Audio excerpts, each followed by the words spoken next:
septembre, les plus grandes stars internationales font aussi leur rentrée sur Maritima. Ce jeudi, entre 11h et midi, Mika est l'invité exceptionnel du Maritima Café. Et quand tu tombes à genoux, garde le corps. Et quelques jours seulement après son concert caritatif I Love Beyrouth, Mika sera en direct sur Maritima ce jeudi à partir de 11h. Bonjour Mika. Bonjour. C'est un plaisir de parler avec vous. On est ravis de t'avoir quelques minutes, rien que pour nous, rien que pour les auditeurs de Maritima. Comment ça va ? Ça va très bien. C'est une période intense, une période que j'attendais pas aussi dingue. Franchement, il n'y a pas un autre mot. Non, dingue. Je serais sur dingue. Mais c'est bien. C'est une sorte de. Le marché, l'industrie, la musique, les médias, tout a changé tellement en très peu de temps. Et ça ouvre des nouvelles frontières avec beaucoup plus de créativité et beaucoup plus d'indépendance. Donc, on doit absolument célébrer ce côté de cette situation qui est plutôt une situation assez négative. Alors, on va en parler effectivement de ce contexte très particulier. Grosse actu autour de toi un petit peu partout sur la planète. Le single, bien sûr, en France qui sort avec notre pote marseillais Soprano, on en parlera dans quelques instants. Et puis ce concert événement qui a été organisé la semaine dernière, c'était samedi soir, I Love Beyrouth, avec beaucoup de stars internationales à tes côtés qui sont venues te prêter main forte. C'est ça, c'est un moment où je pense que les gens, moi j'avais pensé à cette idée même d'une manière un peu plus créative et un peu plus osée. Et normalement, les artistes internationaux te disent, et même les Français te disent non, c'est trop de travail, on reste dans quelque chose de simple, on reste dans le système normal. Et là, dans le contexte dans lequel on se retrouve, ils se prêtent à expérimenter, à prendre des risques. Et c'est très beau, je dois le dire. Et par rapport à la chanson avec Soprano, même ça, dans un sens, le clip qu'on a fait, j'ai trouvé une troupe d'animateurs qui travaillent sur des films américains, sur des séries pour Netflix, pour Amazon, tous ces trucs. Et je suis allé vers eux, je suis rentré dans le bureau, ils ne me connaissaient pas, j'avais pris un rendez-vous et je dis bonjour, je suis Mika, ils disent ok, oui, on sait. Et je dis, et je veux faire un petit film. Ils me disent ok. Vous avez combien de temps ? Je dis, j'ai 4 semaines. Et le problème, c'est que moi, je ne peux pas être dans le film et mon ami Soprano, il ne peut pas être dans le film non plus. Est-ce que vous me faites un film ? Ils disent, OK, on fait un truc très simple. Je dis, non. Si ce n'est pas comme Disney de mon enfance, on ne le veut pas. Je dis, ça doit être du Disney. Ça doit être et là, normalement, les gens te disent, non, va-t'en, parce qu'on ne veut pas. Mais c'est comme si aujourd'hui, les gens prennent le challenge parce que ça nous remet l'esprit dans le cœur et dans le travail. On va reparler effectivement de ce single, Le Cœur aux Lidées, qui est déjà un carton qui est passé très très souvent sur Maritima, mais pas seulement. Pour revenir au concert à I Love Beyrouth, le Liban, on le sait, c'est un pays magnifique dont tu es originaire. C'est un pays qui est tourmenté depuis de nombreuses années. Quand tu as vu ces terribles images d'explosion, qu'est-ce que tu as ressenti ? C'était une réaction physiologique. Parce que ça a ramené tellement de petites choses, mais des choses graves, de ma mémoire, de mon enfance. Moi, je suis né à Beyrouth en 83. C'était pendant la guerre. C'était une période spécialement violente de cette guerre civile. Moi, je m'en souviens pas, mais quand même, après 2 ans, on a été évacués, on est parti à Paris.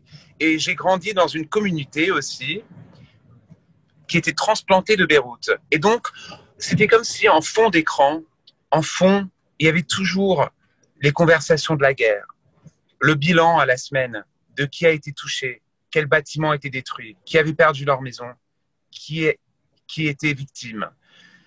Et même si on n'a pas complètement... Moi, j'étais jeune, donc je n'avais pas vraiment la compréhension et j'étais loin, donc je ne voyais pas ces choses. C'est quelque chose d'abstrait. Et ensuite, mais ça reste dans l'âme, ça reste gravé dans ta conscience. Et ensuite, en regardant, je retourne souvent pour faire des concerts, et en regardant la situation là-bas, dans les derniers 6 mois, les problèmes de faim, les problèmes de pauvreté, les problèmes politiques, l'abus de la classe politique, la corruption, toutes ces choses mises ensemble. Et ensuite, il y a ces explosions qui arrivent. Et là, ça a provoqué une réaction très, très, très forte. Mais vous savez, le truc, c'est qu'on est en train de vivre dans un monde où les vidéos virales passent très vite et ont beaucoup d'impact. Et on réagit très vite. Mais ensuite, il y a un trou. Ensuite, il y a un vide. Parce que la partie humaine, vraiment les conséquences de certaines situations, on n'en parle pas. Donc, le challenge de ce concert, c'était de récolter des fonds. Et on a pu le faire avec un chiffre très, très, très important. Et ensuite, de communiquer l'histoire et des histoires humaines, de provoquer l'empathie. Parce qu'on est trop dans un monde où on réagit à une vidéo et ensuite on s'en oublie très vite. On va rappeler le nombre très important de stars internationales qui sont venues te prêter main forte. Est-ce que tu peux nous redonner quelques noms de tes amis stars? Alors, moi, j'étais en Toscane dans un petit théâtre des années 50 et connecté avec nous, on a eu Kylie Minogue à Londres, Laura Pausini. J'ai fermé la Colisée de Rome, privatisée, et je l'ai mis au plein centre de l'arène. Non. Alors, Laura Pausini à Rome, Louane devant le Sacré-Cœur, une star qui s'appelle Dana Paola, que tous les jeunes qui sont en train d'écouter, qui regardent Netflix et qui écoutent qui savent qui elle est, c'est une star qui est vraiment forte en ce moment avec les jeunes et dans l'Amérique du Sud et l'Amérique latine. Elle était sur un rooftop au Mexique. Il y avait Salma Hayek à Londres. Il y avait un artiste qui s'appelle Rufus Wainwright à Los Angeles en connexion avec des autres musiciens classiques à Beyrouth, des jeunes musiciens traditionnels à Beyrouth. Il y avait un trio entre moi en Toscane, 2 chanteurs à New York et un autre groupe dans un palais qui a été détruit à cause de cette explosion du 4 août à Beyrouth. Et il y avait encore, il y avait beaucoup de choses. Il y avait beaucoup de choses, mais tout ça dans la même émotion. Il y avait des documentaires, des films, des courts-métrages. Ce que j'adore dans ce projet, c'est qu'il n'y a pas une image qui a été recyclée d'un autre programme ou d'un autre documentaire. Même les images qui ont beaucoup d'un aspect, par exemple, cinématographique avec beaucoup d'effets spéciaux, ils ont été créés pour ce concert. Ça n'a jamais été fait. C'est la première fois. Et ce magnifique événement, ça a permis à ramener, comme tu le disais, beaucoup d'argent qui seront reversés à des associations caritatives libanaises notamment. Et la Croix-Rouge Liban et aussi Save the Children Liban. C'est vraiment des associations qui sont en train de non seulement sauver la vie des gens, mais aussi remplir le vide quand l'État et quand le système économique n'est pas là pour attraper ces personnes. Donc, qui le fait? Des associations comme la Croix-Rouge, par exemple. Donc, c'est les gens qui sont en train de travailler vraiment dans l'urgence. C'est dur à quantifier, vous savez, pardon, je te tutoie, mais c'est dur à quantifier, même à visualiser l'idée qu'une explosion qui a duré quelques secondes, d'un moment à l'autre, 300 000 personnes se sont retrouvées sans maison dans une ville. C'est énorme. Au milieu de tout ça, de l'enthousiasme, des belles énergies, effectivement, comme cette initiative pour ce concert I Love Beyrouth. Et puis, la vie continue, la promo pour plein d'opérations. Hors antenne, tu me disais tout à l'heure que 3 singles sortaient simultanément un petit peu partout sur la planète. On va parler principalement de celui qui sort en France. On en a parlé un petit peu tout à l'heure avec le Chœur Holiday et la collaboration de Soprano. Comment s'est organisée justement cette collaboration? Alors, j'ai écrit la chanson en anglais. Et ensuite, et avant, je pense qu'il y a 10 mois maintenant, avant que tout s'est passé avec la pandémie, etc. Et je l'ai envoyé en anglais avec un texte en français à Sopra. Et j'ai dit, qu'est-ce que t'en penses? Parce que je pense que ça pourrait être 2 univers qui se rencontrent d'une manière assez unique Et il a aimé tout de suite. Alors moi, j'ai enregistré ma part aux États-Unis. Et ensuite, j'ai dû prendre un avion. Ça, c'est vraiment avant la pandémie. J'ai pris un avion et je suis arrivé à Marseille. Et à Marseille, on a enregistré les voix de Sopra.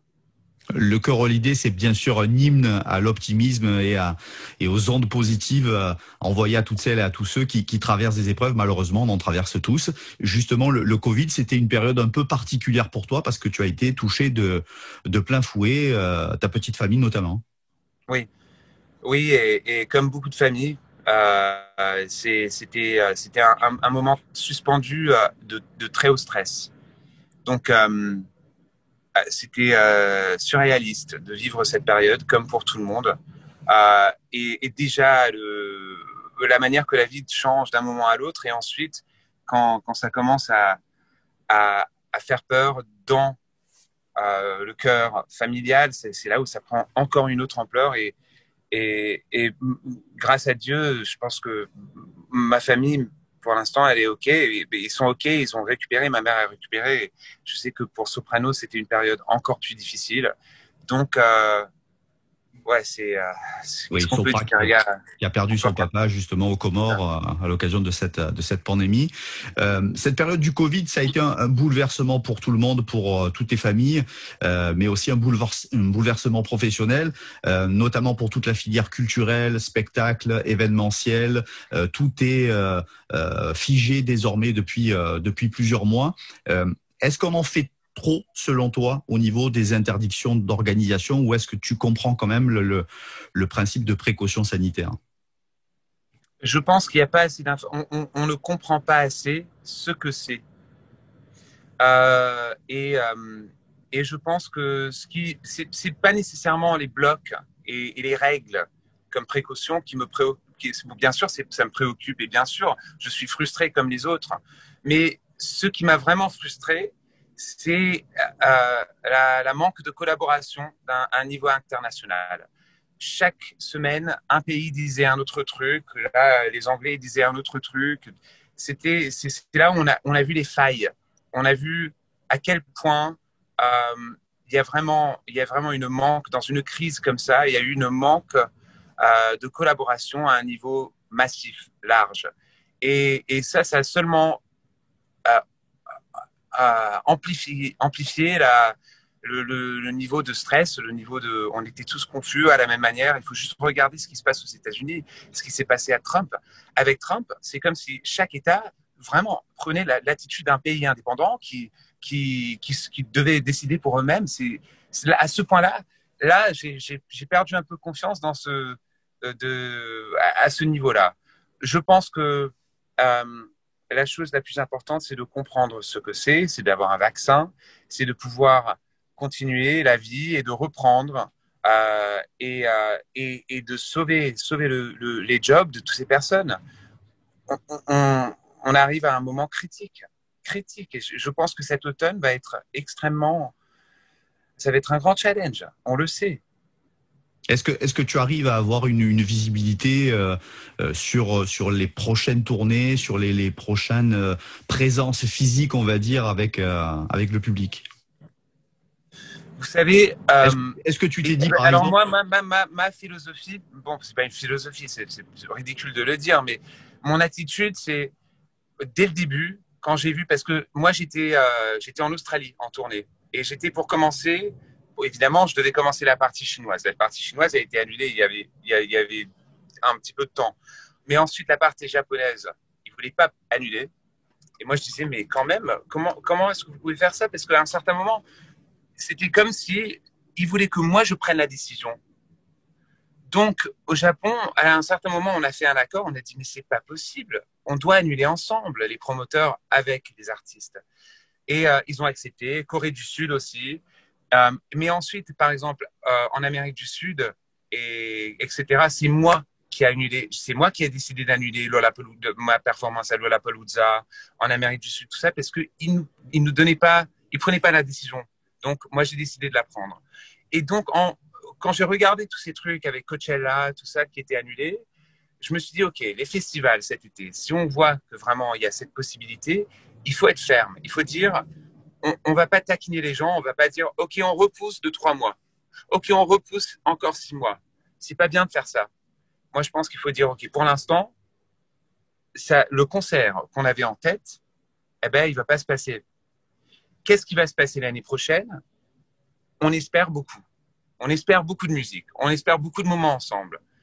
Mais probablement, ça serait dans des circonstances ou dans des conditions différentes.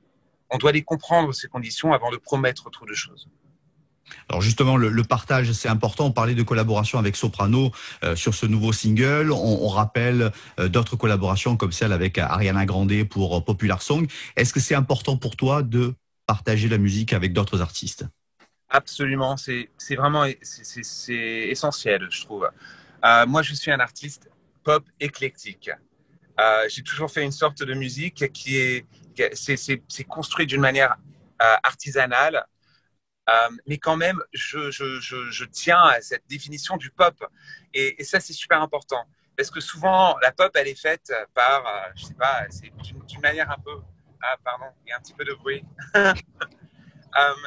Mais la pop, elle est faite d'une manière un petit peu corporate. Et donc, moi, quand je fais cette version, ma version de la pop, de temps en temps aussi, c'est super important aussi de sortir de mon monde autour de moi et de chanter avec des autres personnes qui me donnent une sorte de liberté aussi de m'exprimer d'une autre manière. Mika, ces dernières années, c'est aussi l'aventure The Voice en France. On t'a vu à la télé pendant 6 saisons. Tu n'y es plus aujourd'hui. Tu as annoncé que tu ne pouvais pas faire de la musique, organiser des tournées, sortir des albums et t'investir pour The Voice en même temps.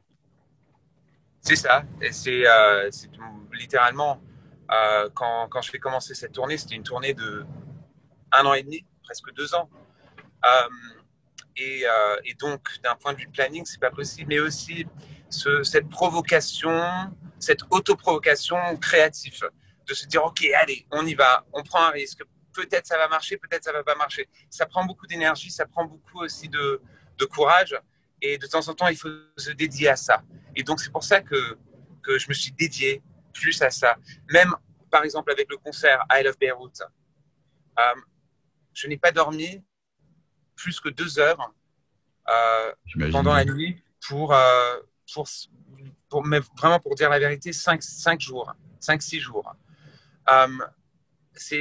Je suis en conversation avec des patrons de box et avec des suppliers, des distributeurs de online et tout ça pour comprendre même l'informatique, la logiciel, le mécanisme qu'on avait utilisé pour diffuser le concert n'existait pas.